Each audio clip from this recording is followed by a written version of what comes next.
Lo que sí les quiero solicitar, mientras se está preparando el grupo número 1, es que los expositores, en su momento, cuando estén exponiendo en ese momento, pues enciendan sus cámaras, por favor.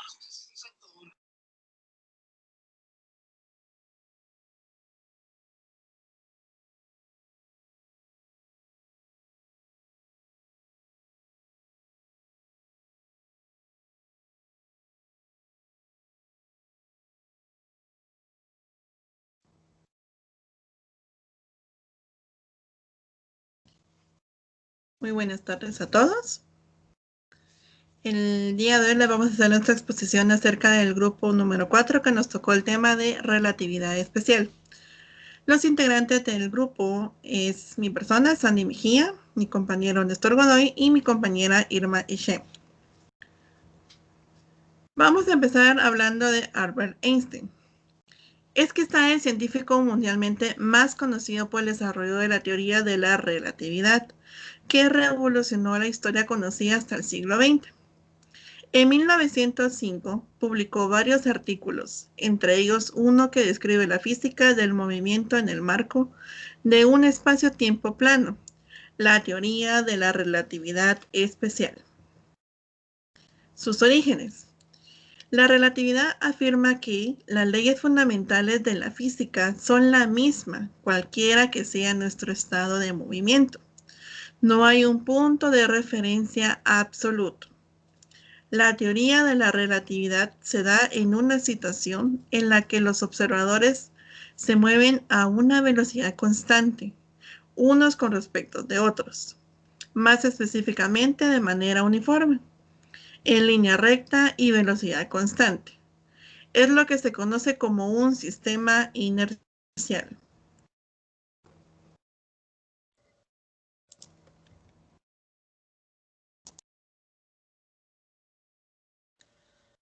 Muy bien. El planteamiento inicial que se planteó Albert Einstein es el siguiente, ¿verdad? Si nos fuera posible movernos a la velocidad de la luz, podríamos viajar de forma paralela a una onda lumínica, de forma que la luz estaría permanentemente a nuestro lado y la veríamos en reposo. Este es el planteamiento que Einstein se puso y el que con él proponía, pues, de que se podía observar la luz en reposo, ¿verdad? Y para poder ilustrarlo, tenemos ahí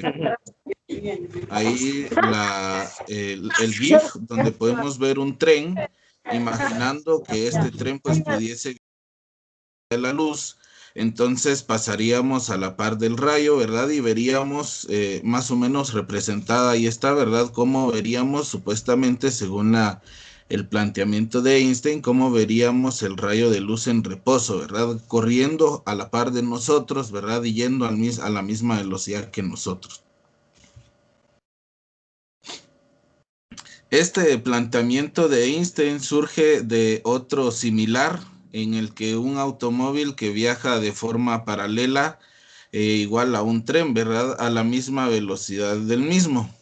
Entonces, en un planteamiento como se nos presenta en este GIF, tenemos un automóvil que viaja a la misma velocidad que el tren, y así como planteaba Einstein lo de la luz, podemos evidenciar de que aquí entre el tren y el automóvil, viéndose desde uno a otro, pues pareciera que estuvieran en reposo, ¿verdad? Que no están en movimiento el tren con respecto al automóvil y el automóvil con respecto al tren. Incluso cuando una persona camina dentro del tren desde la parte de atrás hacia la parte de adelante, vista por un observador externo al automóvil o externo al tren, se observa que se suman las velocidades tanto del tren como la del pasajero. Esto se denomina también como teorema de la adición por la superposición de las velocidades. El teorema de adición, pues, es aquel que nos dice que las velocidades de dos cuerpos en movimiento, uno dentro del otro, pues se suman, ¿verdad? Se sobreponen o se adicionan una a la otra. Como podemos ver en esta imagen, tenemos a dos personas que están caminando Al principio pues van a la misma velocidad ambos, pero uno se sube a una cinta transportadora, lo que nos hace notar de que la persona va más rápido, porque ahora su velocidad ya no es solo la que él llevaba, sino que se unió a la velocidad de la cinta transportadora, y por eso notamos que las personas, que ambas personas ahora pues cambiaron su velocidad, pero es por la cinta transportadora, ¿verdad? Y aunque la comparación entre el auto, el tren y la luz nos pueda parecer muy coherente y muy lógica, ¿verdad? Presenta un problema, el cual Einstein pues no había tomado en cuenta con respecto a la velocidad de la luz. La luz tiene siempre la misma velocidad, ¿verdad? No se le puede restar ni sumar absolutamente nada, independientemente del lugar en donde proceda la luz, ¿verdad? Esto lo descubrió Einstein en las ecuaciones del movimiento de Maxwell, y entonces entraba en el dilema de, bueno, está el movimiento de Maxwell, está el movimiento de Newton, y por qué algunas se aplican en ciertos casos y otras en otros casos. Deberían ser una absoluto, ¿verdad? Debería ser una ley absoluta para todos los casos. Y así fue como fueron viendo, fue notando que la velocidad de la luz, pues realmente es constante, y como podemos ver en esta imagen, a pesar de que el automóvil está en reposo y el tren está en movimiento, ¿verdad? La luz que lanza el tren nunca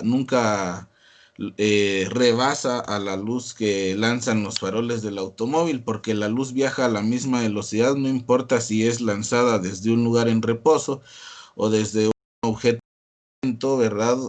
No importa, ¿verdad? La luz siempre lleva la misma velocidad independientemente de quién la produzca, ¿verdad? Luego, con esto que Einstein descubría, se derrumbó la idea de que existe un tiempo absoluto, porque si la velocidad es la misma para la luz, entonces lo que debería variar con respecto a la velocidad de la luz sería la distancia y el tiempo. Entonces se derrumba esta idea de que el tiempo es absoluto para todos los sucesos, pues el tiempo depende del observador y de la velocidad a la que éste se mueve. Una explicación a esto, pues, es la teoría de los relojes de luz, que ya lo hemos visto con el licenciado Juan Carlos Ruiz, en donde tenemos dos relojes con dos espejos, ¿verdad? Cada uno arriba y uno abajo, y entre ellos, pues, está rebotando un fotón, con el cual los dos fotones o los dos relojes están sincronizados, y podemos observar que se mueven al mismo tiempo en la imagen de abajo. Al poner uno de estos relojes en movimiento, podemos observar que el fotón sigue, ¿verdad? De arriba abajo, pero al estar en movimiento genera una trayectoria en zigzag, ¿verdad? Hacia arriba y hacia abajo, una trayectoria en diagonal. Y entonces cualquiera lógicamente dice, bueno, si su trayectoria es en diagonal, le va a tomar mucho más tiempo recorrer esa diagonal que recorrer la línea recta, ¿verdad? Y a esto, pues, a esto se le conoció,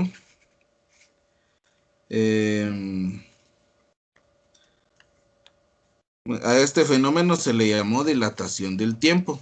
Y la dilatación del tiempo, pues, nos la va a comentar nuestra compañera Yolanda.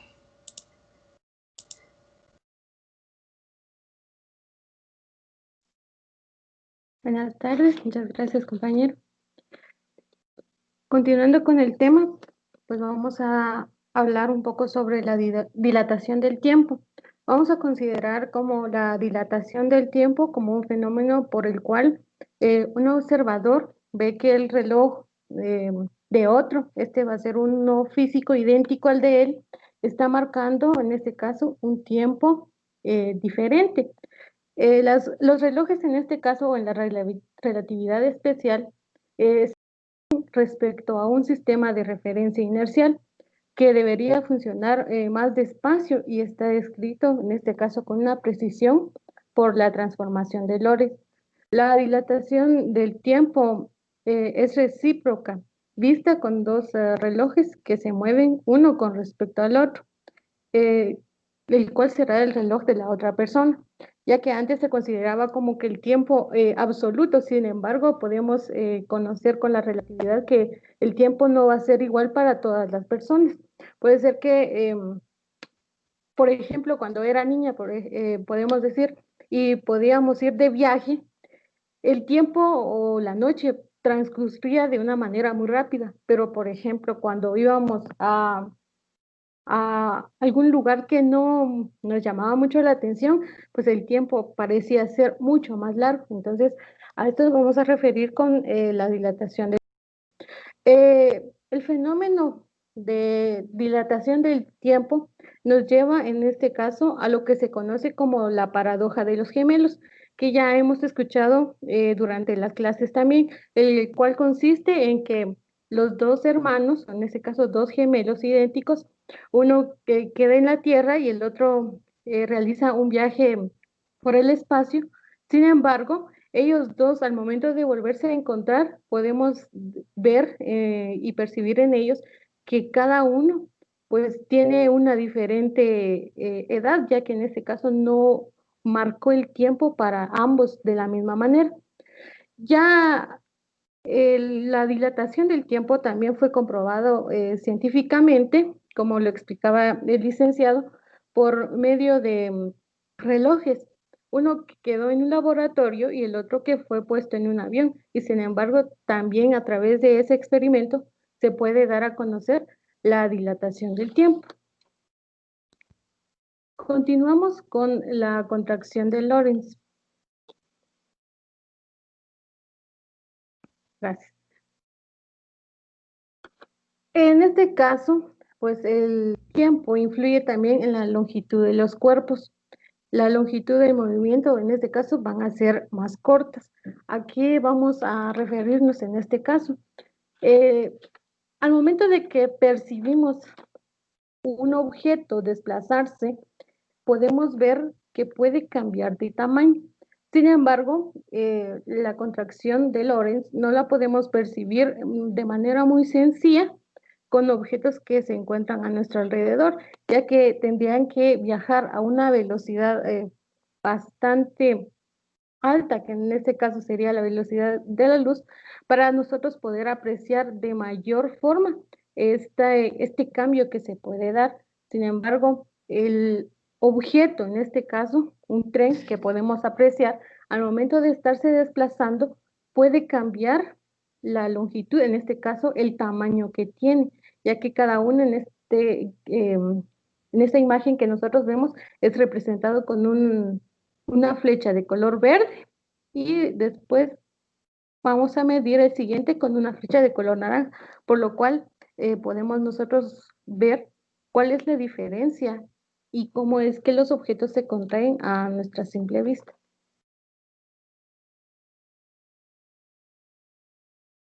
Entonces, también lo podemos ver representado en este caso con nuestros dibujos, ya que siempre al momento de tener objetos, la contracción se va a dar siempre en la dirección en la que el cuerpo está viajando y este efecto va a ser mayor para las velocidades, como lo había dicho antes, a las cercanas de la luz. La contracción de Lorentz junto con la dilatación del tiempo van a ser dos fenómenos fundamentales que dan origen a varios efectos en la relatividad especial, como en este caso son la dirección relativista, las velocidades y el corrimiento al rojo.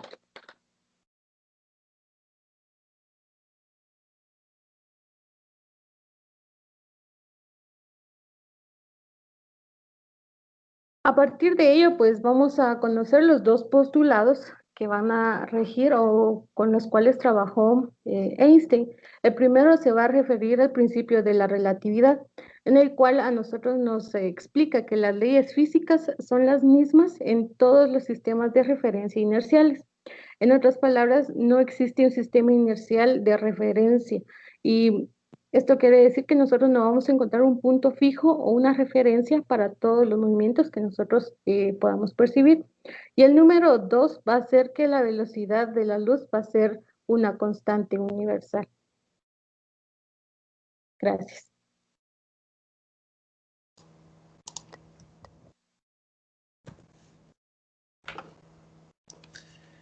Bueno, continuando con la historia de Einstein, mediante su teoría de relatividad especial, Albert Einstein estableció un nuevo concepto del espacio y el tiempo, en el que demuestra que ambas dimensiones, consideradas hasta entonces independientes, la una de la otra, son dependientes en la realidad.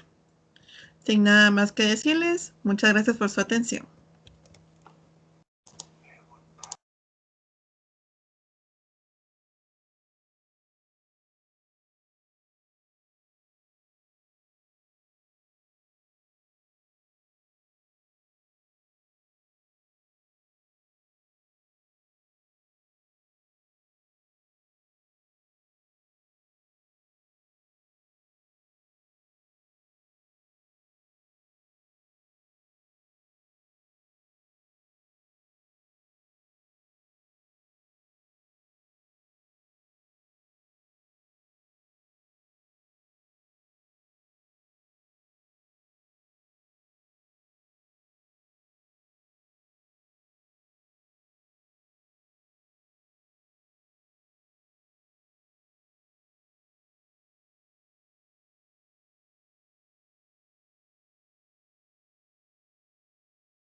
Y si quieren poner un audio al momento de compartir, abajo sale ahí compartir con audio, por si quieren poner algo específicamente. Entonces, si gustan, vuelven a compartir y salen de compartir y al momento de compartir de nuevo, ahí abajito sale como un botoncito donde dice compartir audio. Gracias, solo quiero compartir el video porque entonces sí se ve el video o no. El video sí. Bueno, a nosotros nos tocó la teoría de relatividad general. Voy a hablar un poco sobre Albert Einstein. Mi nombre es Luis Hernández y bueno, empiezo. Pocos conocen a la persona y a la imagen carismático como fue Albert Einstein. Albert Einstein nació en Ulm, en Alemania, el 14 de marzo de 1879. Sus padres fueron Hermann y Pauline, y tuvo una hermana, Maya, con quien tuvo una excelente relación. Los Einstein fueron una familia de clase media judía no practicante.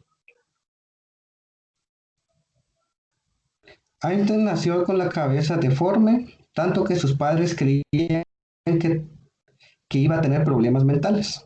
Fue un niño raro y particular.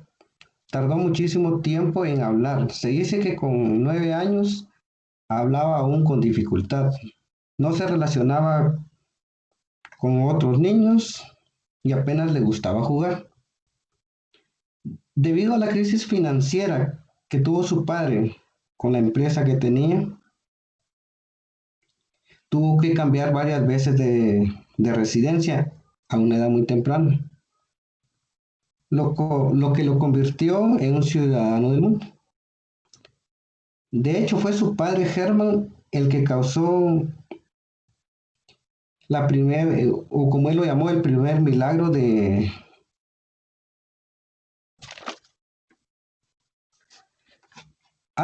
Albert quedó fascinado, llenó su cabeza de imágenes mentales, qué es lo que hacía que la aguja se moviera. Eso se preguntaba. Como decía Albert, la creatividad es la inteligencia jugando. Albert inició sus estudios en el Loftus Gymnasium en Múnich. Aquí se ve el carácter de Einstein, curioso, rebelde y poco amable. Las órdenes y la disciplina. La autoridad no entendía que había que aprender las cosas de memoria sin razonar. En su casa estudiaba con un estudiante polaco, Max Talbot, que lo inicia en las matemáticas y la filosofía. Fue él el que lo acercó a las matemáticas y a la geometría. Él lo llamaba su segundo milagro. Su padre, entre otro fracaso, tuvo que mudarse a Milán, donde la familia de su mujer los apoyaría. Albert, con 15 años, decide prepararse para entrar a la universidad. Decide entrar al Politécnico de Zurich, donde no pedían título de secundaria. Tan solo era pasar una prueba, pero no la pasó. Impresionó tanto al director y al catedrático de física que lo prometieron que el año siguiente entraría sin necesidad de hacer el examen. Albert entra al Politécnico y decidió estudiar por su cuenta física. Los profesores lo odiaban. Con quienes se llevaba bien eran con sus compañeros de clase, en especial Mileva Maric, serbia y unos años mayor. No tardaron en enamorarse en torno a su pasión mutua, la física. En 1900, Albert aprueba el examen final. Estos fueron unos años terribles en la vida de Albert. Albert se siente fracasado, vive casi como un indigente. Por si fuera poco, Mileva está embarazada. Lo único que tenía Albert era una idea que se hacía desde su juventud. ¿Qué pasaría si corro al lado de un rayo de luz? Lo vería parado. La clave estaría en las ecuaciones de Maxwell, que había estudiado mientras se saltaban las clases. Su suerte empieza a cambiar en 1902 cuando su amigo Grossman le consigue un trabajo en una oficina de patentes en Berna. Este trabajo le dejaba muchísimo tiempo libre para sus investigaciones. Albert crea un curso de estudio informal, le llamaba la Academia Olímpica, y en él debatían sobre cuestiones físicas y filosóficas. Debatían sobre Ernest Mach y sus técnicas sobre el espacio y el tiempo, y también los resultados de Michelson-Morley y las teorías de Lorentz.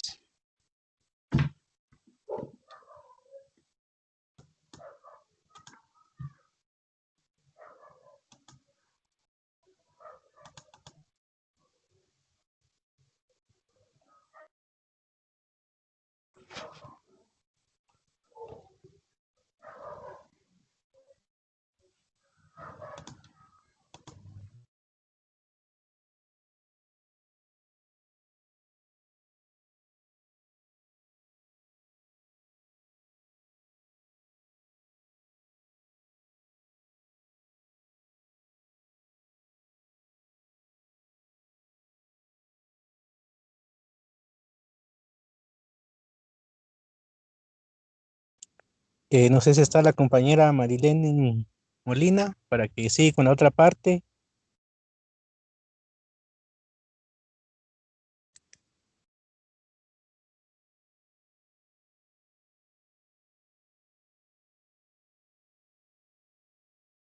Bueno, yo creo que la compañera no está. Voy a continuar con la otra parte siempre del tema. Solo voy a compartir pantalla.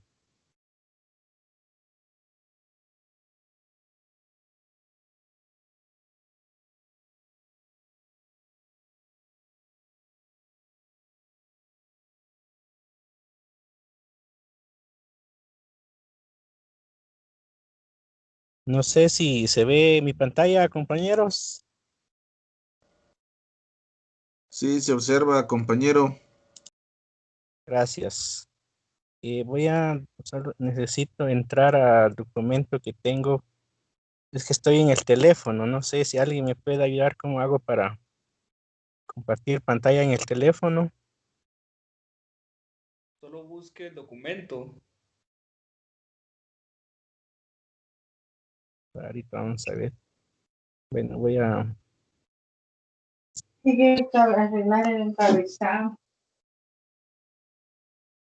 Ahora sí, ¿me observan la pantalla?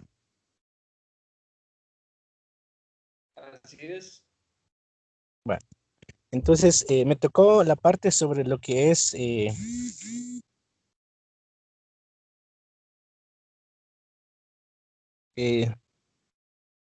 sí, el link me escribió algo, pero bueno, dice, ¿me observa entonces la pantalla, compañeros?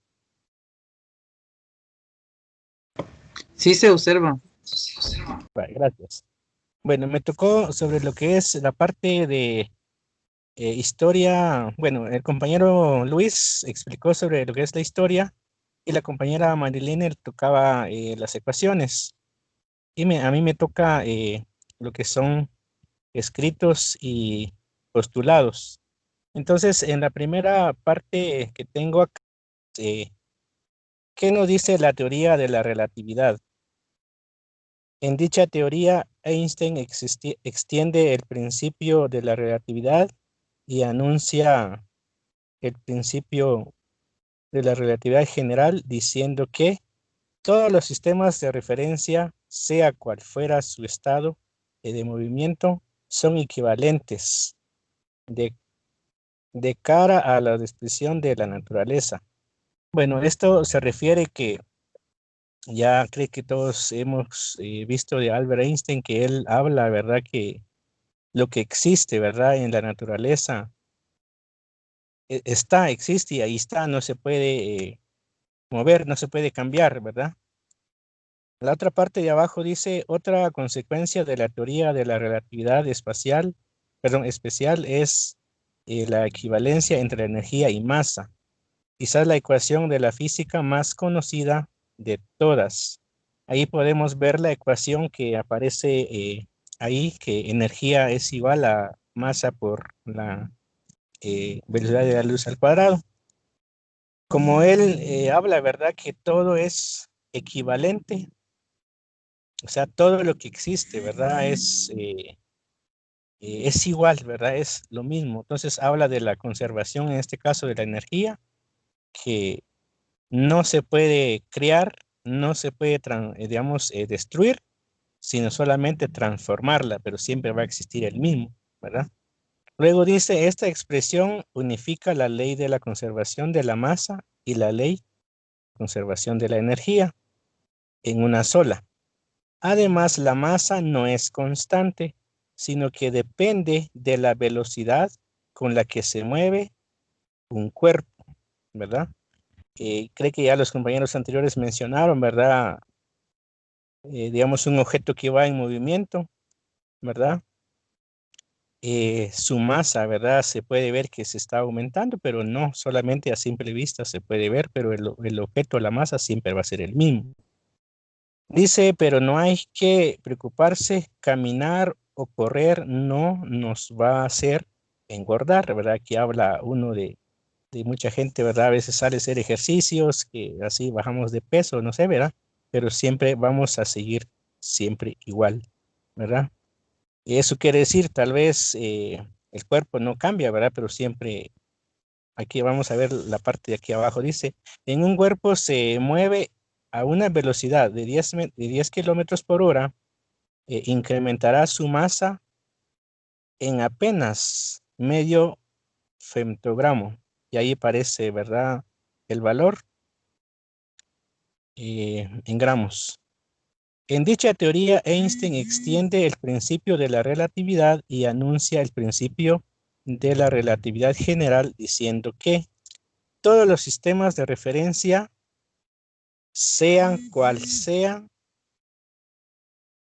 fuese su estado y movimiento, son equivalentes de cara a la dependencia de la naturaleza, ¿verdad? Es lo que yo mencionaba anteriormente, ¿verdad? Que lo que existe en la naturaleza siempre va a ser lo mismo, ¿verdad? No cambia. Y luego en la otra parte dice, todos los sistemas de referencia, sea cual fuera su estado de movimiento son equivalentes de cara a la descripción de la naturaleza. Bueno, creo que ya la había leído.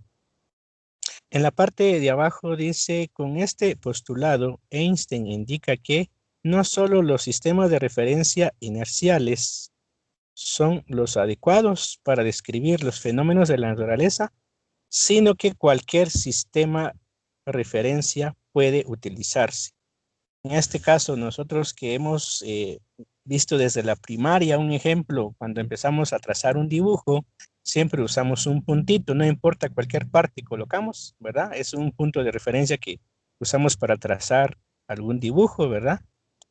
Eso es a lo que se refiere, ¿verdad? Que siempre usamos, no importa, ¿verdad? ¿Qué usamos como referencia? Puede utilizarse cualquier cosa, ejemplo, en una calle, en una ciudad, en un mapa, digamos, en este caso, en las aerolíneas, digamos, un ejemplo, cuando salen los aviones, ¿verdad?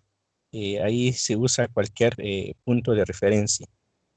En esta parte de abajo dice, el manuscrito original en que Einstein anuncia con su letra apiñada y pequeña la teoría de la relatividad general en 1915. Se muestra al público hoy por vez primera en una exposición en Jerusalén, en un cuarto pequeño y oscuro, con estrictas medidas para la conservación del histórico documento, menos expertas colocados en esta mañana cuidadosamente las 46 páginas en alemán que formula la obra magna de Albert Einstein, el manuscrito más importante de los archivos del científico, en palabras del profesor Hannes Wolfram, comisario de la exposición. Aquí encontré esta parte, ¿verdad? Este es el manuscrito de Albert Einstein que está en este caso guardado.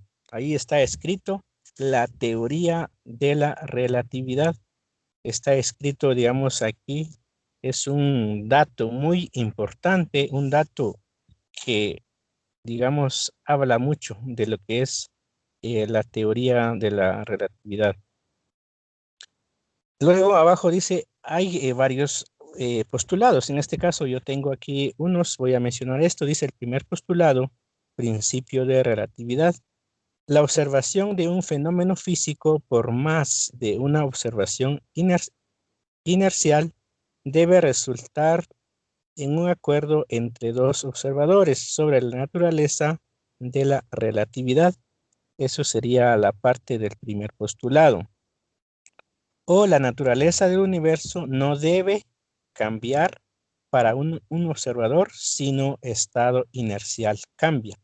Eso quiere decir que cuando una persona está observando el universo, ¿verdad? Lo que va a cambiar, dice, es el movimiento, pero que permanece siempre ahí va a ser, digamos, en este caso, el objeto que se está viendo, ¿verdad? Luego dice, toda teoría física debe ser matemáticamente similar para cada observador inercial, presentado a lo sumo variaciones dentro del rango de las condiciones inerciales de la misma, o las leyes del universo son las mismas sin importar el marco referencial inercial. Luego el segundo postulado dice,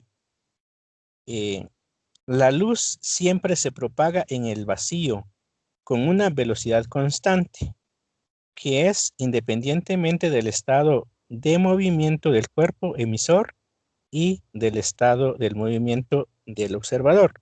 Más adelantito voy a presentar una imagen que habla de esta parte, ¿verdad? Creo que esto habla un poquito de una imagen que voy a mencionar más abajo. La teoría de la relatividad especial, postulados. Primer postulado, creo que es la parte de arriba que mencionamos, pero aquí hay otra información diferente. Las leyes de la física coinciden con cada sistema de referencia inercial. Eso sería el primer postulado, ¿verdad? Otra parte que menciona ahí. En particular, los sistemas inerciales resultan indistinguibles, lo que destierra la noción de sistema de referencia absoluta o incorpora implícitamente el principio de inercia. Eso sería el siguiente postulado. El segundo, la velocidad de la luz es independiente de la velocidad de la fuente. Por tanto, la constante de la velocidad de la luz pasa a ser un principio universal, resultando clave para establecer la transformación de coordenadas entre sistemas inerciales. Luego tenemos aquí la relatividad espacial postulados. En 1905, Albert Einstein generaliza el principio de la relatividad clásico y formula los siguientes postulados.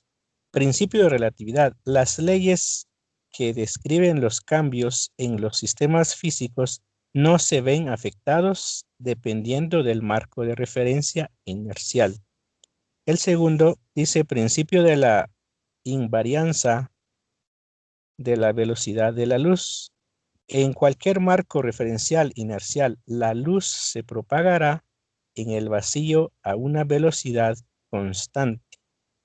Eso también ya lo mencionamos. El siguiente postulado. Todas las leyes de la naturaleza son iguales en todos los marcos de referencia, con movimiento uniforme, ¿verdad? Eso quiere decir que lo que se mueve, lo que existe, siempre es uniforme y depende, ¿verdad? De un, digamos, sistema referencial. En este caso, si nosotros vemos que antes como se creía que el Sol era el que se movía, pues ahora ya, perdón, sí, el Sol era el que se movía, ¿verdad? Y la Tierra estaba fijo, pero no era así, ¿verdad? La siguiente parte dice la velocidad de la luz en el espacio libre tiene el mismo valor medido por todos los observadores. Es decir, la velocidad de la luz es una constante. La otra parte de la relatividad espacial son postulados. Los postulados de la teoría de la relatividad espacial anunciados por Albert Einstein. Aquí habla siempre de lo mismo, pero son otras palabras, digamos, diferentes. Dice las leyes que describen los cambios del sistema físico no resultan afectados si estos cambios de estado están referidos a uno y a otro en dos sistemas de coordenadas de traslación con movimiento uniforme.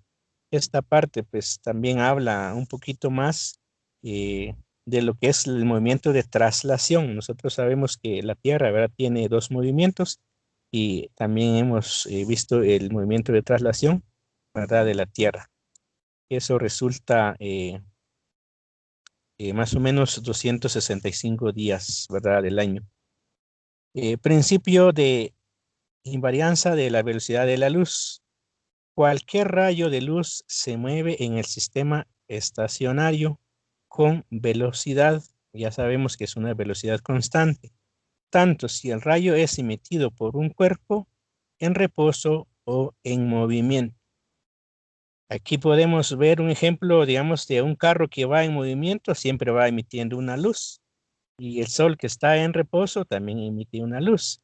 Aquí hay algo muy curioso en esta parte, esta imagen, que si ustedes pueden ver la persona, digamos, ahí, donde dice la parte de arriba, que la luz se aleja de mí a 300 1000 kilómetros por segundo, porque él tiene una linterna y la luz está yendo a la otra persona, ¿verdad? Y la persona siguiente dice, la luz se acerca hacia mí 300,000 kilómetros por segundo. Ahí podemos observar las dos imágenes, ¿verdad? Que el uno, ¿verdad?, la luz se aleja de él y el siguiente, la luz se acerca, siempre con la misma velocidad. O sea, la velocidad de la luz ya sabemos que es constante. Esta parte no la voy a mencionar porque también habla de lo mismo la parte de arriba, y ya también lo mencionamos.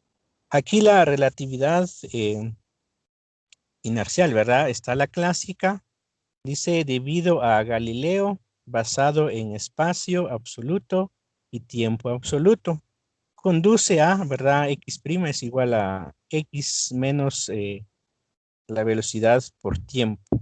También tiempo primo es igual al tiempo, eso serían las ecuaciones que aparecen ahí. Luego también siempre de la relatividad, pero ya con Einstein, con lo que es einsteiniana, dice relatividad restringida, relatividad espacial. Hay dos postulados, ¿verdad? Dos postulados que también creo que ya los mencionamos arriba. Está las leyes de la naturaleza tienden de la misma expresión en todo lo que son los sistemas, y creo que ahí dice sistemas relacionados, no me acuerdo exactamente qué significa, pero son sistemas. La velocidad de la luz en el vacío es constante para todos los observadores. Trae como consecuencia el tiempo es relativo, dilatación, en el espacio es relativo, contracción, y ahí aparece la ecuación donde ya estas ecuaciones también ya lo vimos con el licenciado, ¿verdad? Y luego aquí podemos observar esta ecuación dice contracción de la longitud, que también ya lo utilizamos en algunos ejercicios, me recuerdo ahí en la clase. Y la última parte, ¿verdad? Habla aquí las consecuencias de los postulados. Es decir, que lo que ya hablé en la parte de arriba, habla un poco de esto. Dice la contracción de longitudes, ¿verdad? Eso se refiere, ¿verdad? Que las distancias o cierta parte siempre se contrae. Me recuerdo, creo que en física 4, no, creo que física 5, 6, donde se habló de los materiales, ¿verdad? Según el calor que sufren, se estiran o aumentan de tamaño, ¿verdad? Creo que también ahí me recuerdo que mencionaron sobre, digamos, la temperatura de cada material, pues va cambiando de longitud, ¿verdad? Es una cantidad mínima, pero sí siempre se aumentan. También está la dilatación del tiempo. También el tiempo se dilata. Creo que también ya se habló ahí también de lo que se refiere cuando, digamos, nosotros viajamos, digamos, en un espacio, para muchos el tiempo, digamos, en la Tierra es bastante y mientras que los que van viajando digamos, es poco lo que se viaja, ¿verdad? Luego dice el aumento de la masa con la velocidad, al observar, ¿verdad? Un objeto que se mueve, pues se viene que se está aumentando, pero siempre va a estar, bueno, digamos, en este caso es un postulado. Luego dice la velocidad de la luz es la máxima posible. Eso quiere decir que otra velocidad o alguien más que se mueva comparando con la velocidad de la luz no hay, ¿verdad? No exista, ¿verdad? O no existe, ¿verdad? O puede ser que pueda existir, pero ahí sí que no sé, ¿verdad? No puedo decir que sí existe, sino ya sabemos que la luz es la que viaja más rápido en nuestro universo. Y por último está la equivalencia entre la masa y la energía, que también eso ya lo mencioné anteriormente, ¿verdad? Son, digamos, que es la transformación, ¿verdad? Como dijimos, ¿verdad? Las leyes de la física, que todo lo que existe, ¿verdad? Solo se transforma, no se puede crear ni destruir, sino solamente se está transformando en otra. Hasta aquí ha sido mi explicación sobre este tema. Y de que gracias por su atención y les deseo feliz noche a todos. Gracias.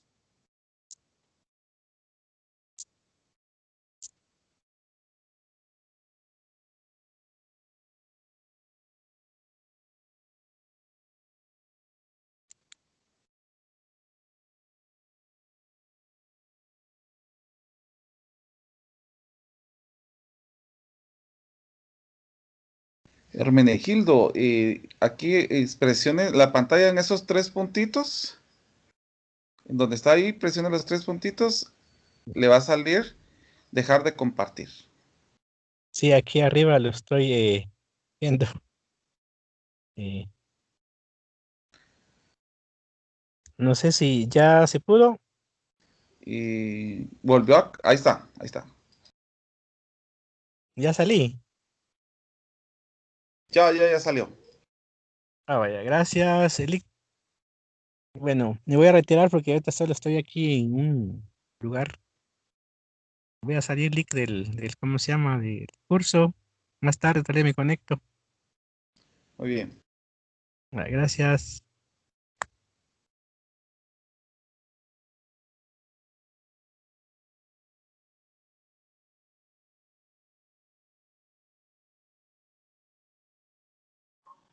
Ya terminó el grupo número 2.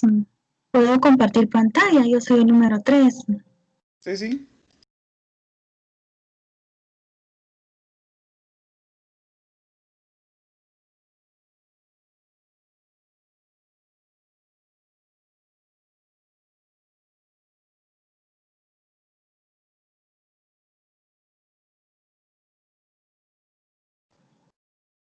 Pueden observar mi pantalla. Sí, hace observa. Muchas gracias. Buenas noches, compañeros. Nosotros somos el grupo número 3. Mi nombre es Olga Leticia Paz Morales. El tema que nos tocó son las consecuencias de la relatividad. Y vamos a empezar hablando que durante la historia el hombre ha hecho muchas cuestiones que revolucionan el conocimiento. Vamos a irnos tiempo atrás, donde se creía que la Tierra era plana, algo que hemos escuchado bastante, y pensaban que al llegar a un punto determinado, todos los objetos se iban a caer. O sea, cuando llegaba al final, si lanzábamos una piedra, una pelota, cualquier objeto, pues se iba a caer. Eso era lo que ellos pensaban. Y sería algo ilógico pensar que caminaban luego de llegar a ese punto en el lado opuesto. Otra cuestión absurda pudiese haber sido pensar que en la Tierra había noche y día al mismo tiempo. Es decir, mientras unos trabajaban, pues otros dormían. Los que trabajaban durante el día y los que dormían pues en la noche, ¿verdad? Otro absurdo era pensar en un punto de la Tierra, cuando una vez se pudiera cruzar, se pudiera retroceder el día.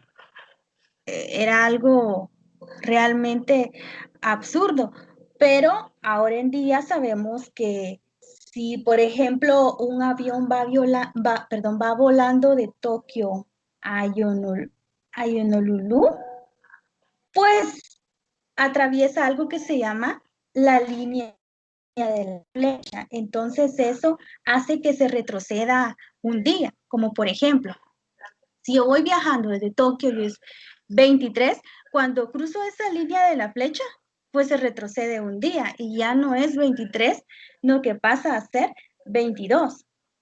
Pero sabemos que cuando en California también es de día, en Moscú pues es de noche. Y también podríamos imaginarnos que los australianos están de cabeza a nosotros y nosotros a la vez pues estamos respecto a ellos, ¿verdad?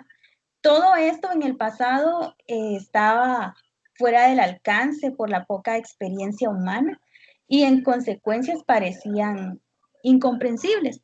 Aparte de compañeros que antes pues no teníamos la tecnología que ahora tenemos, que ahora podemos manipular, ahora podemos ver, ahora en el internet pues tenemos amplio conocimiento, podemos investigar. Actualmente nosotros nos parecen incomprensibles las paradojas del espacio y del tiempo, que estas son derivadas de la teoría de la relatividad. Y es porque están fuera de nuestro alcance. Entonces, también, también lo tenemos en nuestra experiencia. Nos podemos hacer preguntas como la que podemos ver ahorita. ¿Cómo es posible que cuando más cerca se está de la velocidad de la luz, más lentamente transcurre el tiempo? Es una cuestión que nos podríamos hacer. Recordemos que cuando más cerca se está de la velocidad de la luz, más lentamente transcurre el tiempo. ¿Cómo entender que si un astronauta viaja durante un tiempo a la velocidad de la luz, cuando regrese a la Tierra, encontrará a su hermano gemelo mucho más viejo que él? Ahora yo les hago una pregunta a ustedes que creo que ya la conocen. ¿Cuál es la velocidad de la luz? 3 por 10 a la 8 metros por segundo. Exacto, así. 300 kilómetros por segundo. Podemos cuestionarnos también otra, vamos a ver qué se me viene. Vamos a ver, ¿cómo es posible que se está a altísima velocidad un objeto que contraiga aumentado su masa? El hecho de estas paradojas nos parecerían normales si fueran parte de nuestra experiencia cotidiana. Pero para eso vamos a seguir hablando para poder entenderlo. Por esto no sucede por una sencilla, esto no sucede por sencilla razón. Estos fenómenos se hacen evidentes al viajar a velocidades que sean muy cercanas a la luz. Entonces, estas velocidades pues están como que muy lejanas de nuestras capacidades. Pero si ustedes pueden observar en la imagen, tenemos un objeto metálico y si ustedes pueden observar ahí, pues también hay un imán. Entonces vamos a pensar que el objeto que está construido el hombre es una sonda planetaria y una sonda planetaria pues es este dibujito que nosotros tenemos acá. Bueno, que en el momento de la máxima velocidad puede alcanzar 20 kilómetros por segundo. Eso me estoy refiriendo que puede alcanzar la sonda planetaria, ¿de acuerdo? ¿Ah? Compañera Olga, creo que no se ve la pantalla. Pero le pregunté a Lick y me dijo que sí. Compañeros, están observando la pantalla. Ah, es que puede Se observaba hace unos momentos, pero ahorita ya no se observa. Ah, voy a revisar. Gracias por avisar. Deje de compartir y lo vuelve a compartir. Gracias, compañeros. Aquí está. Me dicen si ya están viendo la pantalla. Ahora sí observamos su pantalla. Ay, qué pena. Pues sí, como les decía, cuando estamos hablando de la sonda planetaria, pues estamos hablando de este objeto que estamos viendo acá, el cohete interplanetario.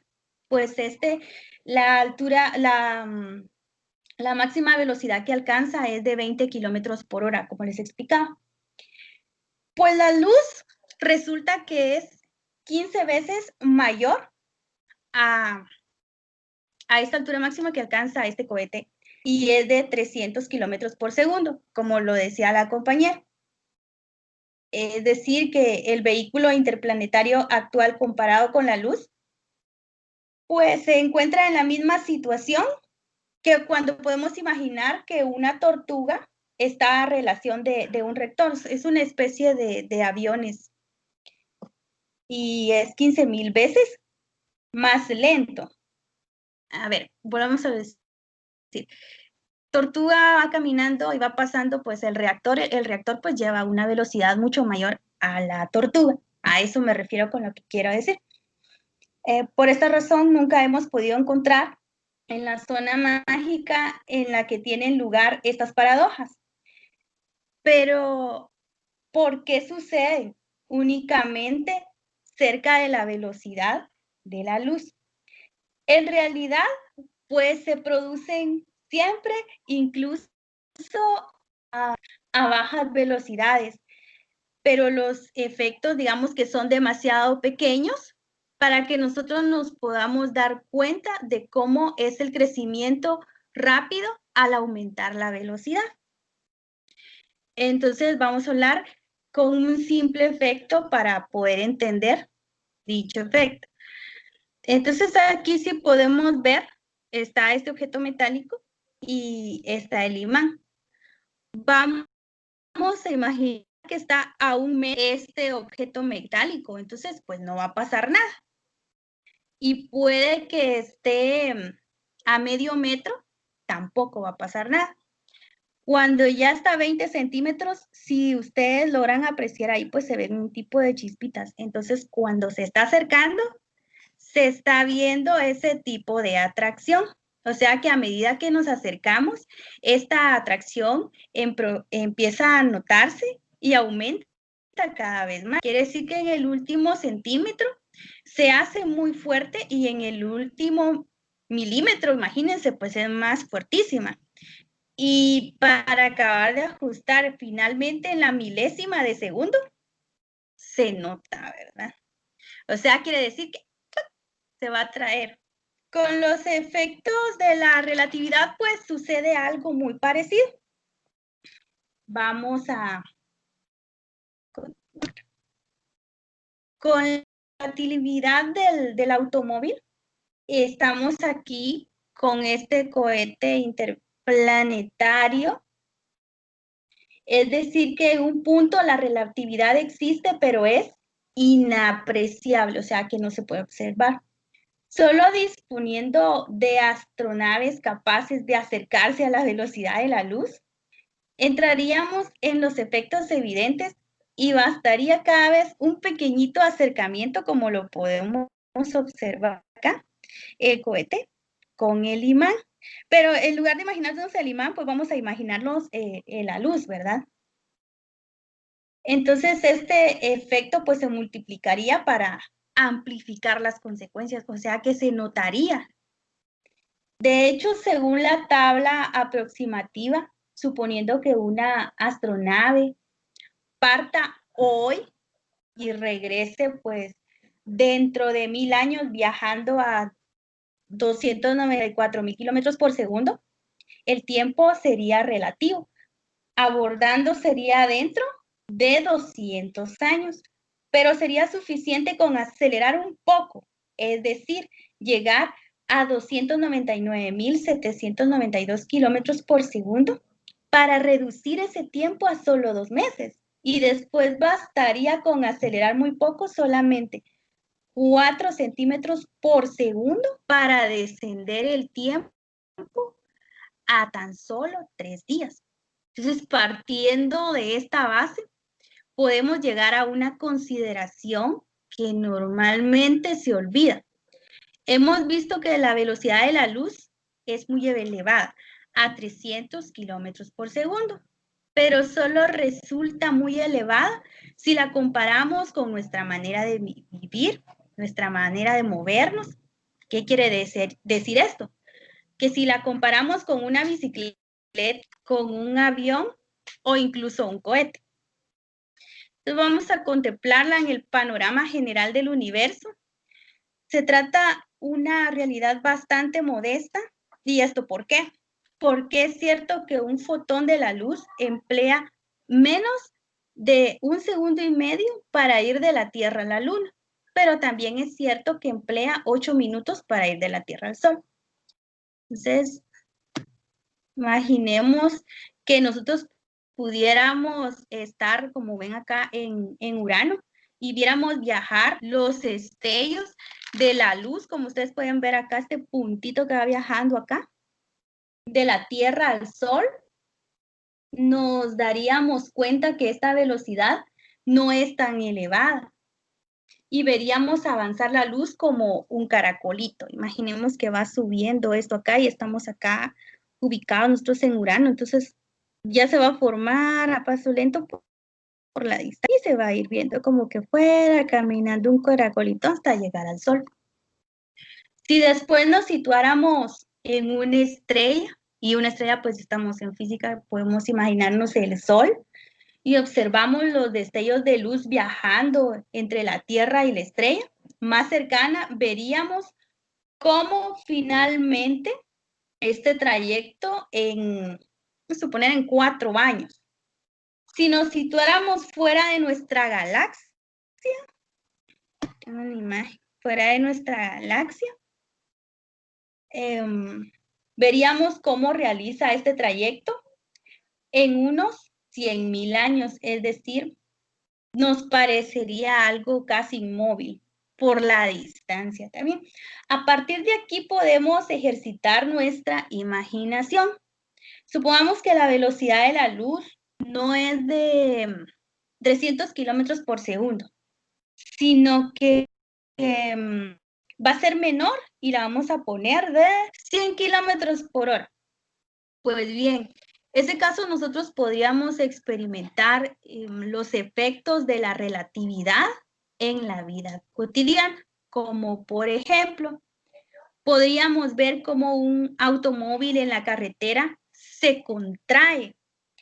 Aquí tengo un ejemplo, aquí está el ejemplo de contracción. O sea, se hace más, como que más pequeñito, por decirlo así. Y a medida que aumenta la velocidad y no consigue alcanzar jamás los 100 kilómetros por hora, que sería un límite insuperable, ya que para que el coche acelerara esa velocidad sería necesaria una energía infinita. Por lo tanto, también el coche pues llevará una masa y también sería infinita. También podríamos ver cómo a bordo del automóvil todo se desarrolla lentamente. Si nos damos cuenta, aquí está como que un poquito borroso porque él hace una especie de movimiento, tal vez cuando manipula el timón o se mueve a un lado, eso lo va a hacer bastante lento. Cuanto mayor fuera la velocidad. Si este coche viajara 10 años seguidos sin detenerse, ¿qué sucedería? Vamos a ver qué podría pasar. Aquí está el coche y empieza los 10 años. Pues bien, aquí si observamos el coche va viajando y llega a un punto que va a llegar a la casa y frena la longitud. Volvería a ser la misma que antes y el tiempo a bordo transcurriría también como antes. Pero mientras que para la gente que se quedó en casa habrían pasado, realmente para ellos sí, los 10 años, pero para los que estaban a bordo habría pasado mucho menos. Si nos observamos, por eso les coloqué acá este viejito, y aquí imaginamos que el señor pues ya bajó del coche. Tan solo con 10 semanas, vamos a suponer, o días, según la velocidad, debido a la mayor lentitud del tiempo y en consecuencia mayor lentitud de la vida y de los progresos de la misma vida. En un mundo como en el que actualmente vivimos, los efectos de la relatividad serían una rutina cotidiana, como por ejemplo, vamos a ver acá, el partido de tenis. Aquí vamos a observar en este caso 2 pelotas y les voy a explicar por qué. El efecto de la velocidad de la pelota se contraería en cada golpe. Aquí miren, podemos observar esta pelotita pues se ve como que más pequeña. Después al detenerse, supongamos que la otra persona le pegó con la raquetita, entonces ahí ya dejó de contraerse. Volvió a dilatarse y volvería a sus dimensiones anteriores, o sea, como cuando la vemos en nuestra mano, ¿verdad? Y esto sí lo podemos observar porque yo lo he experimentado y sí es tal y como lo vemos en estas fotos. Después de un tiempo, vuelve a sus condiciones. Tendría en cuenta el extraño caso y lo consideraríamos una ley física normal como en la realidad. Por ejemplo, este señor va a subir ahorita a un tren y vamos a imaginar que va de Turín a Roma. Sabríamos perfectamente que mientras los relojes de las estaciones ferroviarias que señala una duración del viaje de 8 horas, en nuestro reloj, imaginar que este señor lleva aquí un relojito, señalaría quizás solo 1 hora, porque al viajar cerca de la velocidad de la luz, habríamos vivido nosotros más lentamente. Y cuando hubiéramos llegado a nuestro punto o volviéramos a citar las manecillas correctamente, veríamos que se hubiera pasado 1 hora, tal como hacemos al bajar de un avión que ha atravesado distintos puntos horarios. Bueno, en resumen, los efectos de la relatividad ya no nos sorprenderían si viviéramos en esta dimensión que en realidad no podemos experimentar porque la velocidad de la luz es demasiado elevada para nosotros. Entonces hay una interrogante que nos podemos hacer, un enigma, ustedes le quieran llamar. Ay, perdón acá. ¿Por qué sucede todo esto? Por motivo que cambia en el tiempo y las dimensiones con la velocidad. En cierto sentido, la respuesta es muy sencilla. Siempre ha sido así, siempre ha estado.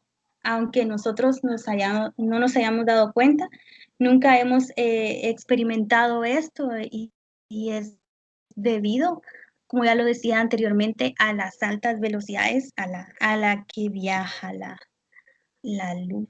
Ay, aquí. Entonces, esa es mi exposición, compañeros, y en este momento va a exponer el compañero Edward Adil.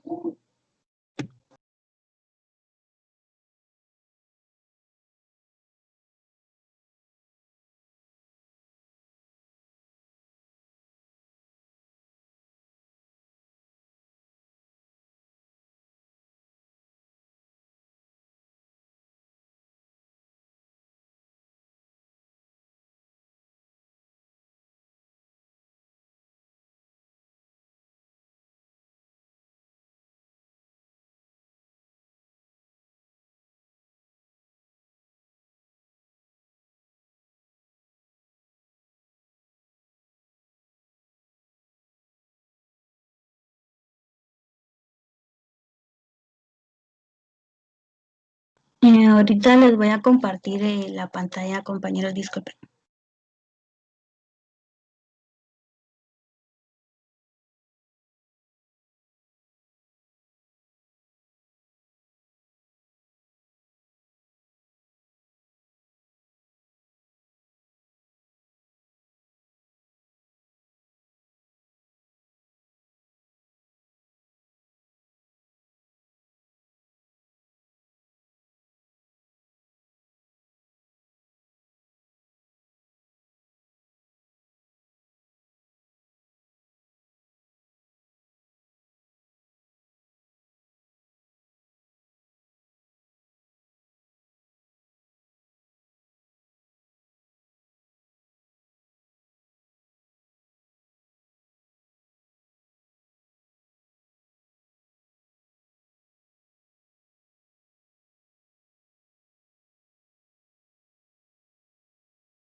Adilio, ¿ya está listo?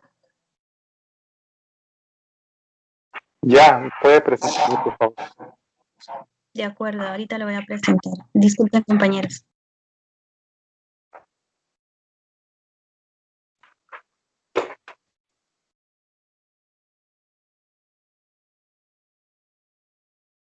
Muy buenas noches, compañeros. Yo voy a continuar exponiéndoles un poco acerca de las consecuencias de la relatividad. Especial en este caso tenemos la dilatación temporal. Y vamos a considerar un vehículo que se mueve hacia la derecha con una celeridad.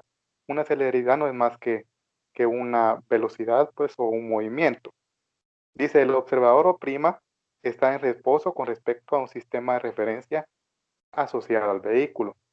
Entonces, si podemos observar en la imagen, tenemos el observador O', que es el que va dentro del vehículo, y pues él considera que va en reposo, porque está en el mismo sistema de referencia que es el asociado al vehículo. Luego tenemos el otro suceso que dice que porta una linterna situada a una distancia D, por debajo de un espejo fijado al techo del vehículo. Entonces acá en la parte de arriba, nos vamos a la imagen, pueden ver que hay un espejo y dice que en un determinado instante la linterna se enciende momentáneamente y proyecta luz en dirección vertical hacia el espejo.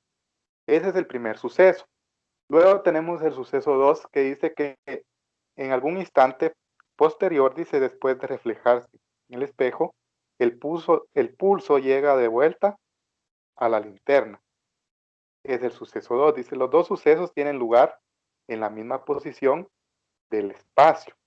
El observador O' tiene un reloj con el que puede medir el intervalo de tiempo entre esos dos sucesos.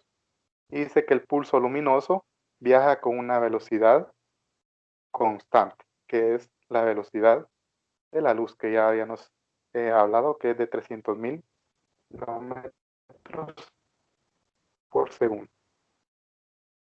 Vamos a la siguiente diapositiva. Ahora tenemos otro suceso. Consideremos la misma pareja de sucesos vistos por un observador. O ahora tenemos otro observador que es el que está en la parte izquierda de la ilustración. Dice que para este observador, tanto el espejo como la linterna se están moviendo hacia la derecha con celeridad. Entonces, este señor o esta persona que está viendo el vehículo o el móvil puede afirmar que está en movimiento. En el suceso anterior, consideramos el observador O' y él pues dijo que iba en reposo, ¿verdad? Entonces, este otro observador afirma que la persona que va dentro del vehículo está en movimiento. Entonces dice, cuando la luz de la linterna alcanza el espejo, este se ha movido horizontalmente hacia la derecha una distancia. Y acá tenemos esta forma. Dice que delta T es el tiempo necesario para que la luz viaje desde la linterna hasta el espejo y de vuelta hasta la linterna medido por el observador O. Debido al movimiento del vehículo, el segundo observador concluye que para que la luz incida sobre el espejo, deberá salir de la linterna formando un determinado ángulo con respecto a la dirección vertical. La luz debe viajar una distancia más grande cuando se la observa desde el segundo sistema de referencia que cuando se la observa desde el primero. Entonces ahí podemos hablar algunas de las consecuencias, y estas consecuencias pues es nada más y nada menos que la dilatación temporal, aclarando siempre que para poder, pues en nuestro medio no podemos observar estos fenómenos, ya que deberíamos de alcanzar la velocidad de la luz, ¿verdad? Un móvil debería alcanzar la velocidad de la luz para que esto pueda suceder. Vamos a la siguiente diapositiva.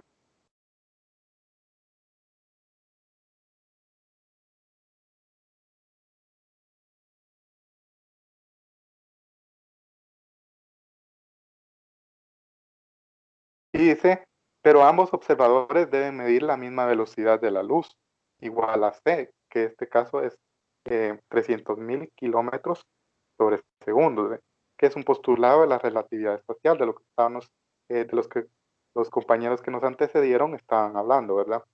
Dice, la luz recorre más espacio para el observador O, que es el observador que está fuera del vehículo, que para el observador O', que es el que va dentro de la nave, ¿verdad? Pero su velocidad dice es la misma en los dos sistemas. Y acá podemos observar algunas deducciones. Tenemos el intervalo de tiempo ese medido por el observador. situado en el segundo sistema de referencia será mayor que el intervalo de tiempo medido por el observador que va dentro del vehículo, ¿verdad? En este caso, para el observador que está fuera del vehículo, tenemos esta ecuación en donde debemos de considerar el factor de Lorentz. Pasemos a la siguiente diapositiva.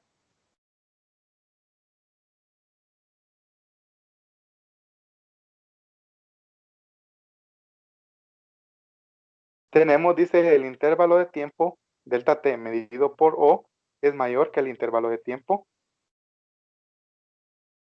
que mide el observador que va dentro de del carro o del vehículo, ¿verdad? Es medido por O, ¿verdad? En este caso, porque el factor de Lorentz, dice, es siempre mayor que la unidad. A este efecto se le conoce como dilatación temporal. Siguiente diapositiva. Acá pues tenemos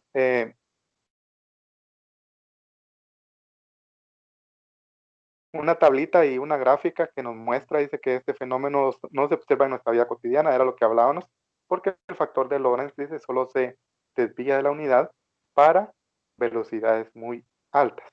En este caso, pues, para velocidades como la de la luz. Siguiente.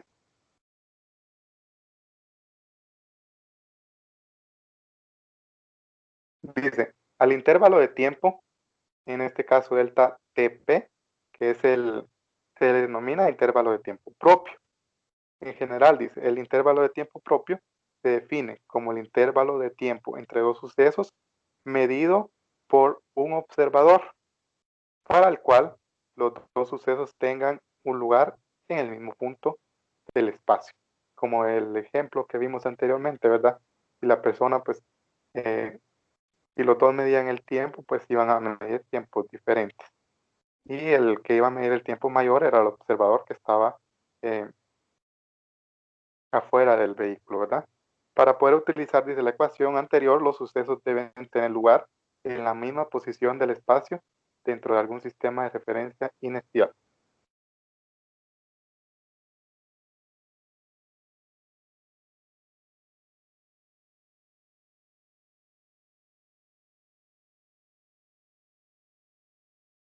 Y acá tenemos otras consecuencias de la relatividad. En la anterior vimos pues que era la dilatación temporal o la contracción del tiempo, ¿verdad? La dilatación del tiempo. Y ahora tenemos la contracción de la longitud, que es otra de las consecuencias de la relatividad especial. Y tenemos que se define la longitud propia de un objeto como la distancia en el espacio entre dos extremos del objeto, medida por un observador que está en reposo con relación al objeto. Y luego dice, tenemos un observador situado en un sistema de referencia que se esté moviendo con respecto al objeto, medirá una longitud, dice, en la dirección del movimiento, que será siempre menor que la longitud propia. Pues entonces ahí tenemos la contracción de la longitud, que es ya cuando hay un movimiento, ¿verdad? Es decir, si un observador mide pues un objeto en reposo, medirá la longitud propia del objeto, pero ya teniendo una velocidad como la de la luz, esta será una longitud menor la que medirá el observador. Y a este efecto se le conoce con el nombre de contracción de la longitud. Dice, la distancia entre dos puntos cualesquiera del espacio, medida por un observador, estará contraída en la dirección del movimiento del observador con respecto a esos puntos. Era lo que hablábamos sobre la contracción de la longitud. Siguiente.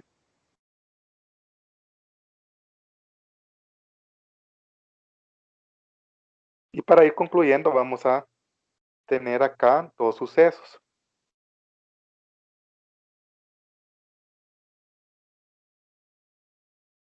El suceso 1 dice que es la salida de la nave espacial de la primera estrella.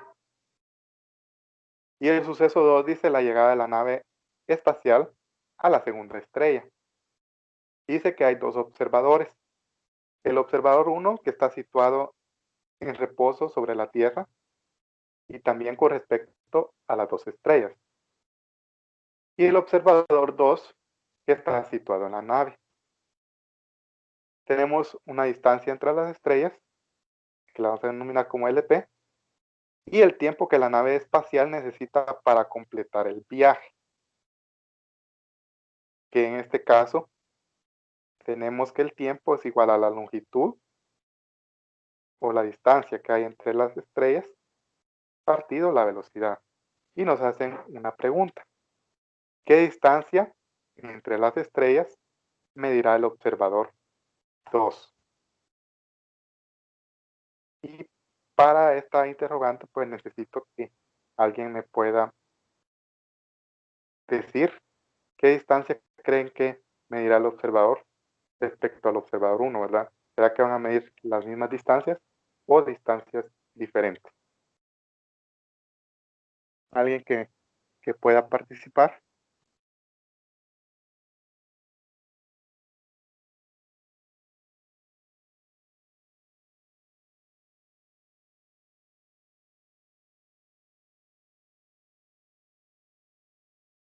Compañero, ¿puedo volver a repetir la pregunta? Sí, con gusto. Entonces acá estamos hablando, mire, de dos sucesos, ¿verdad? Que es la salida de la nave espacial de la primera estrella. El suceso 2, la llegada de la nave espacial a la segunda estrella. Y hay dos observadores. El observador 1 dice que está situado en reposo sobre la Tierra. Y el observador 2 que está situado en la nave.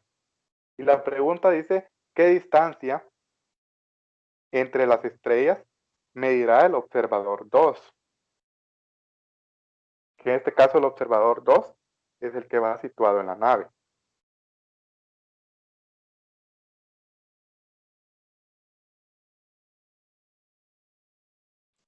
¿Observará una menor distancia? Una menor distancia. ¿Alguien más?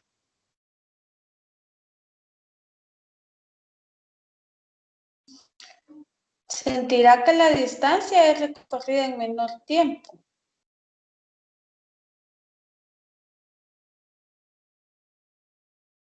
¿Alguien más?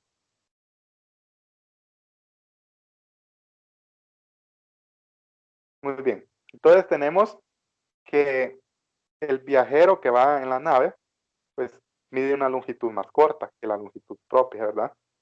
Y también el viajero espacial afirmará que está en reposo y lo que ve es que la estrella de destino se está moviendo hacia la nave con una velocidad, ¿sí? Esa es la conclusión que podemos dar respecto a este suceso. Muy bien, entonces, ese es un poco de las consecuencias de la relatividad, ¿verdad? Lo que es la dilatación temporal, o la dilatación del tiempo y la contracción de la longitud. Muchas gracias.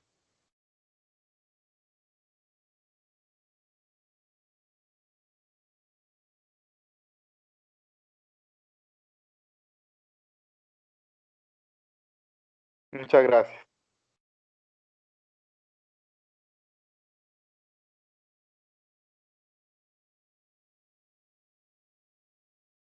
Ya puede dejar de presentar, compañera. Agradezco el apoyo.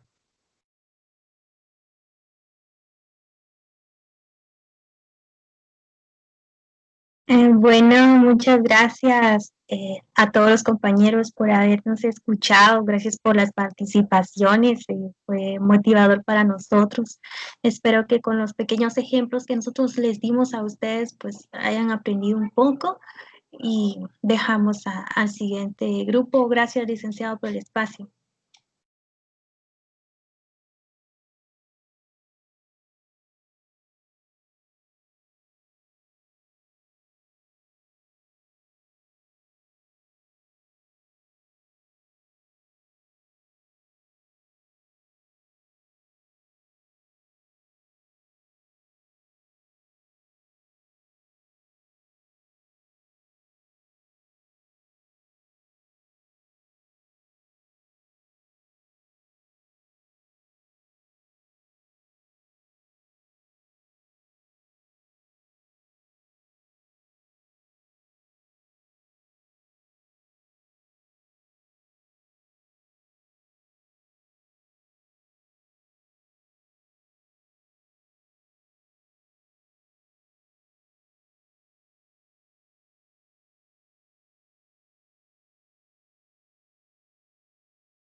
No solamente el grupo 3 ha pasado.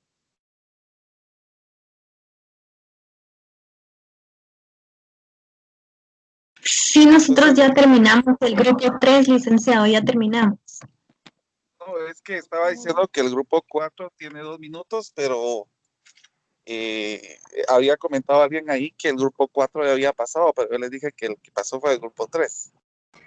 No, licenciado, el grupo 4 fue el primer tema, que ahorita es el tema número 4.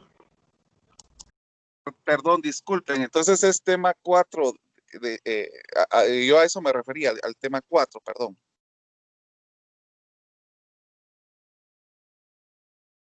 Buenas noches, yo soy integrante del grupo 4 y ahorita les voy a compartir.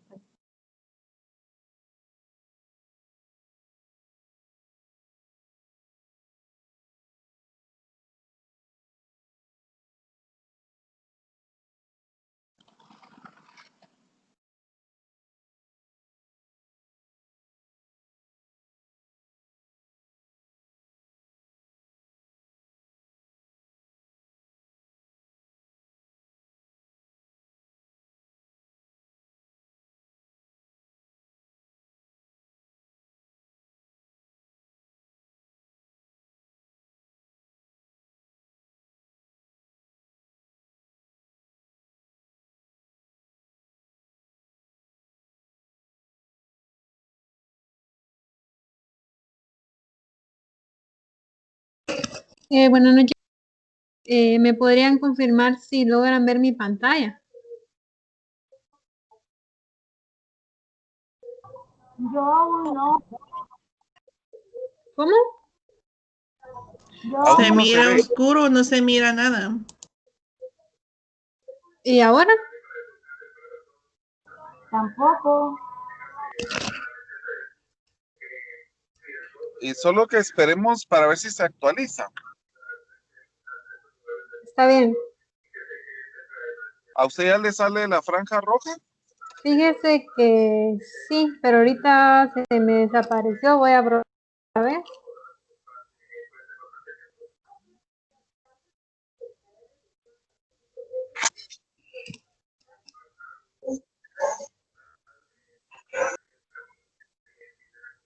Ahora sí se ve. Ahora sí. Oh. Entonces somos el grupo número 4 y vamos a hablar sobre el efecto fotoeléctrico, que es lo que hemos estado viendo esta semana en el curso. En este caso dice que el efecto fotoeléctrico se puede entender de manera sencilla. Que si iluminamos una superficie metálica con un haz luminoso de frecuencia apropiada, se emiten electrones de la superficie. A esta emisión de electrones por la acción de la luz se le denomina efecto fotoeléctrico. Principalmente se atribuye a Henry Hertz el descubrimiento de este efecto, quien en 1887 observó que una descarga saltaba con más facilidad entre dos esferas cargadas eléctricamente cuando sus superficies se iluminaban con otra fuente luminosa. Dice que al chocar la luz con la superficie metálica, acá tenemos una imagen, los electrones más cercanos a la superficie lograban absorber algo de esta energía y salían disparados. También mencionamos que para lograr vencer esta energía en la placa metálica existen también iones positivos cuyo trabajo es funcionar como barrera. Entonces, para que esto lo lograran vencer, necesitaba que la energía incidente acá fuera más grande que la de los iones positivos que se encontraban en la placa metálica. Acá tenemos otro concepto, el efecto fotoeléctrico es la emisión de electrones cuando la luz choca contra una superficie. Y acá tenemos una imagen.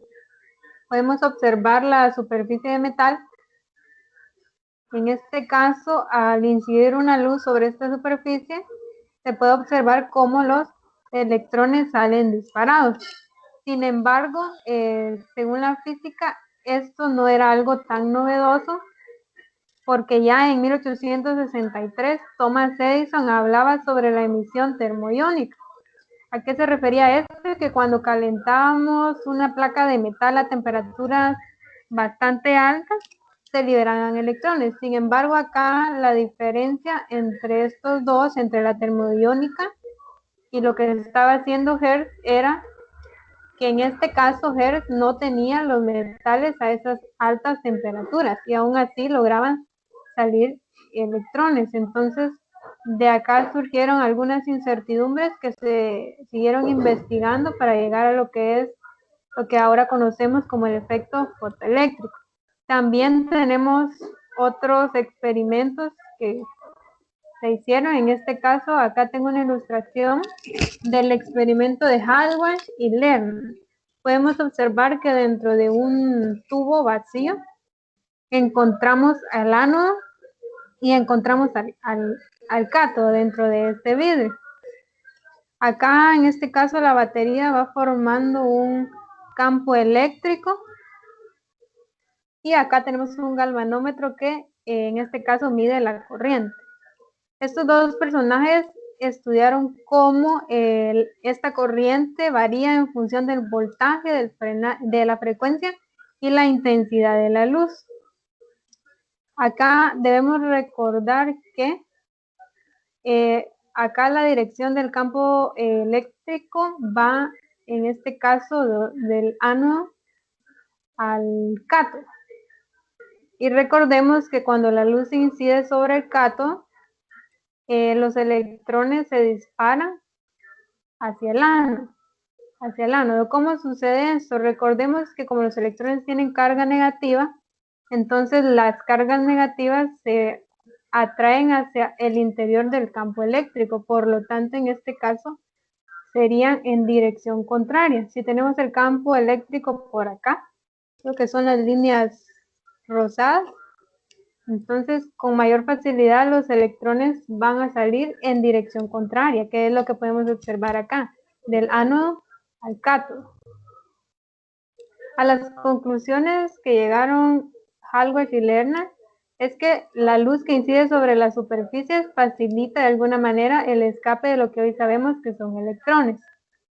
En este caso, cabe mencionar que depende del tipo de luz. Lo hablábamos en las clases anteriores, que la que tiene mayor incidencia, la que hace que escapen más electrones, es la luz ultravioleta. Entonces, dependiendo de la luz, así va a ser el escape de los electrones. Y la cantidad mínima de energía que debe ganar un electrón para escapar de determinada superficie se llama función de trabajo. Para esa superficie, la función de trabajo va a variar dependiendo del metal o del material que se esté usando en la placa.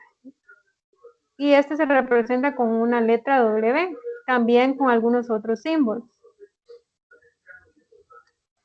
Entonces, los resultados que Halbach y Lerner pudieron observar fueron bastante inesperados a lo que se conocía con la física clásica. Ahora mi compañera Stephanie les va a hablar sobre algunos otros experimentos o las conclusiones a las que se han llegado a través de los experimentos que vimos anteriormente.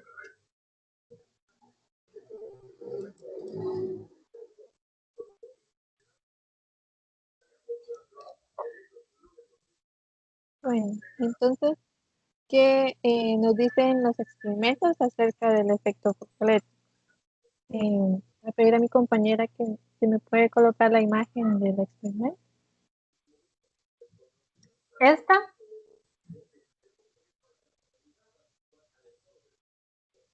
No, la que sí. La siguiente.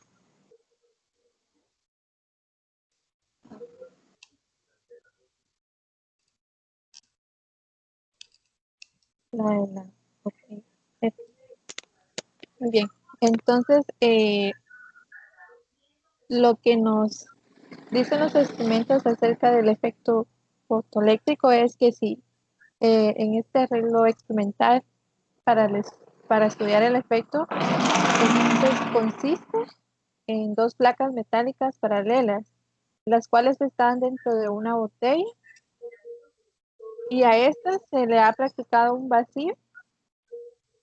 Entonces, las placas están conectadas, como se puede observar en la imagen, a un amperímetro y a una batería con un potenciómetro que permite que no solo varíe el potencial entre las placas, sino que también va a variar el signo. Entonces, este experimento se lleva a cabo iluminando la superficie del catod, que en este caso sería el emisor, y sería lo cual es el polo negativo de la pila eléctrica. Entonces, el resultado que se obtiene es que pide una pequeña corriente eléctrica entre el amperímetro. Entonces, si se obtiene una lectura de corriente, quiere decir que hubo una transferencia de electrones de una placa hacia la otra. Y posteriormente, esto varía el potencial entre las placas. Y esto también modifica la intensidad de la corriente medida por el amperímetro. Cuando el potencial se hace negativo, oponiéndose al movimiento de los electrones, se encuentra que existe un potencial de umbral, para el cual la corriente cesa. Este potencial multiplicado por la carga del electrón es la energía cinética máxima de los electrones fotoemitidos. Entonces, en la imagen podemos observar la botella junto con las dos placas, la batería y el amperímetro. Entonces, en resumen, lo que el experimento nos muestra es que la energía cinética de los fotoelectrones son independientes de la intensidad de la luz. Y la energía cinética máxima de los fotoelectrones depende solamente de la frecuencia o la longitud de onda de la radiación incidente. La función de trabajo del material emisor determina la frecuencia de umbral de la luz que puede liberar los electrones. Entonces, el número de estos fotoelectrones liberados es proporcional a la intensidad de la luz. ¿Me podría colocar la diapositiva on? Por favor.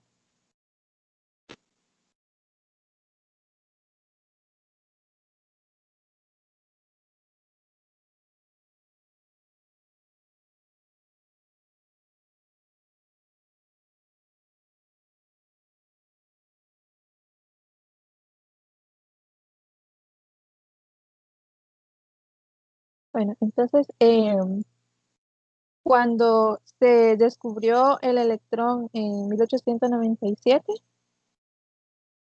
se aclaró que la luz era causada por la emisión de los electrones del catón. Y debido a que su carga negativa, los fotoelectrones emitidos eran impulsados por el campo eléctrico hacia la parte positiva de la pila eléctrica. Entonces,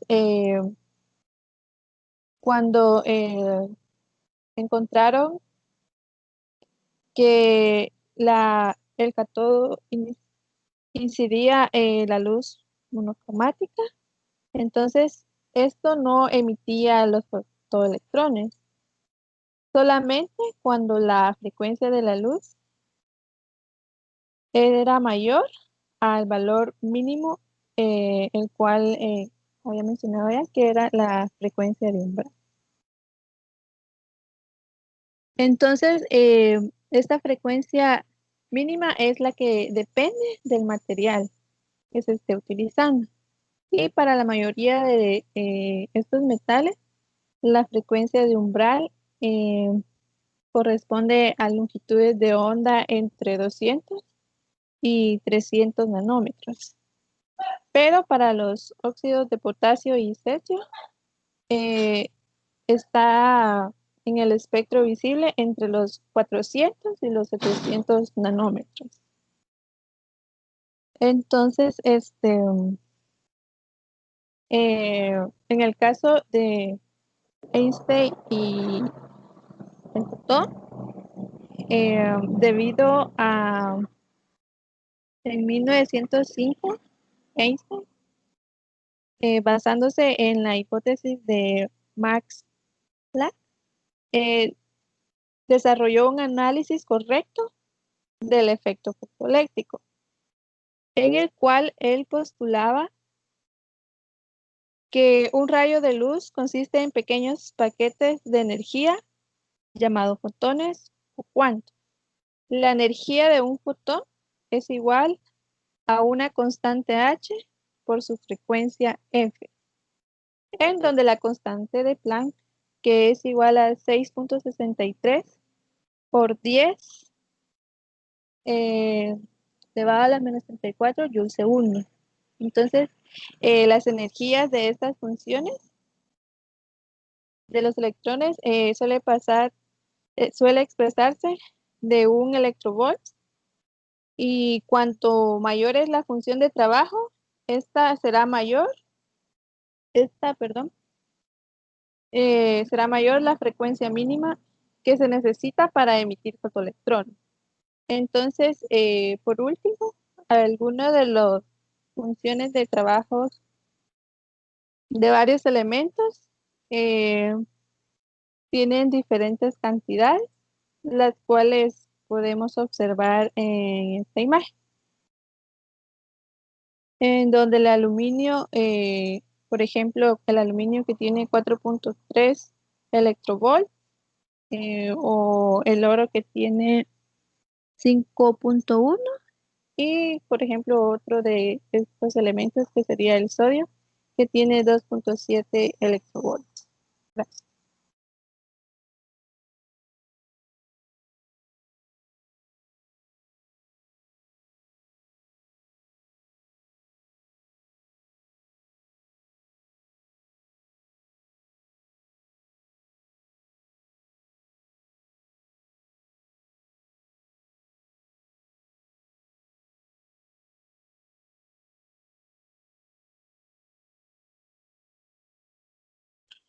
Bueno, buenas noches a todos.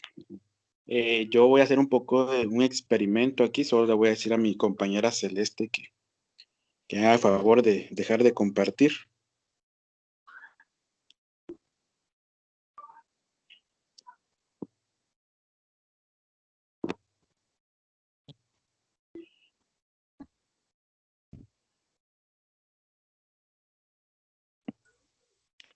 Bueno, según yo estaba hablando, no sé si se me escucha. Ahorita sí Ahorita sí, anteriormente no. Ok, entonces, Google continúe y dependiendo del tiempo voy a explicarlo de los binoculares. Por favor.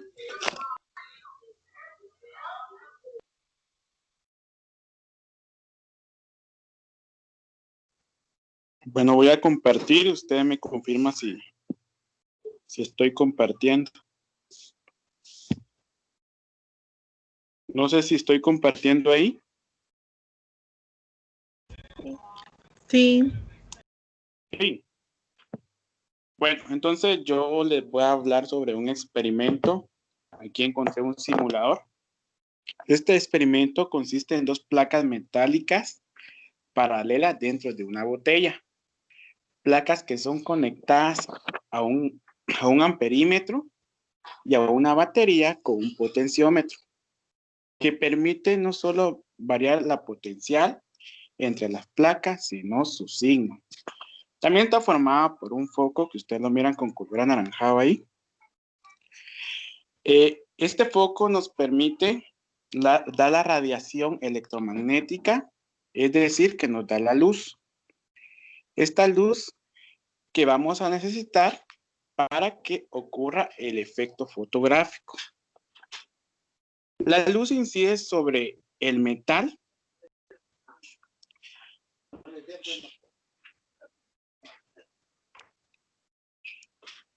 veremos a cierto valor el desplazamiento de los electrones hacia la otra placa y cerramos el circuito para así producir el efecto fotográfico. Recordemos que es un efecto fotográfico. Es cuando se hace incidir una luz sobre una superficie metálica a partir de cierto valor de energía. Ese metal desprende electrones. Los electrones contienen energía cinética al movimiento que son desprendidos.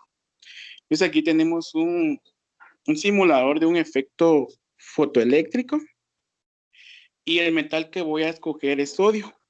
¿Se dan cuenta? Aquí tengo y escogí lo que es el sodio. Tengo lo que es mi lamparita, que en este caso está de color anaranjado. Miramos lo que es la intensidad y la longitud de onda. Está formada por el amperímetro y la batería. Entonces lo que voy a hacer es experimentar sobre los electrones. Y lo que voy a hacer es una intensidad de 50% y una longitud de 540. Y vamos a ver si se produce el efecto fotográfico para que los electrones lleguen al otro extremo. Y voy a lanzar los fotones. Si se dan cuenta, desplegó lo que son los electrones, pero no llegaron hasta el otro extremo. Entonces lo que pasa es que tengo más longitud de onda, que intensidad. Entonces voy a hacer rever. Voy a bajar un poquito la longitud de onda y vamos a ver si ahora sí llega. Y se dan cuenta, los electrones llegaron al otro extremo, y se produjo el efecto fotoeléctrico. Entonces, esto sería mi exposición. Y voy a dejar a Celeste. Bueno, yo lo que les quería decir en el momento que no me escucharon, solo voy a compartirles una imagen. Solo que Uber creo que todavía está compartiendo. ¿Ya dejé de compartir, Celeste? Ok, hoy sí. Era una aplicación en la vida real del efecto fotoeléctrico que lo podemos ver en los binoculares. Entonces, en esta situación, los fotones entran al instrumento, chocan con una placa y emiten electrones que atraviesan unos canales diminutos dentro de estos binoculares y estos electrones van a chocar a la pantalla, que son las dos placas de vidrio que tenemos aquí al frente, y eso es lo que causa el resplandor que nosotros vemos y por qué vemos la imagen de otro color. Es una combinación de millones de manchas luminosas y son mucho más brillantes que lo que podemos nosotros observar a simple vista. Es por eso que nos da la capacidad de ver en la oscuridad. Entonces, de esta manera, compañeros, llegamos al final de nuestra exposición. Muchas gracias por su atención.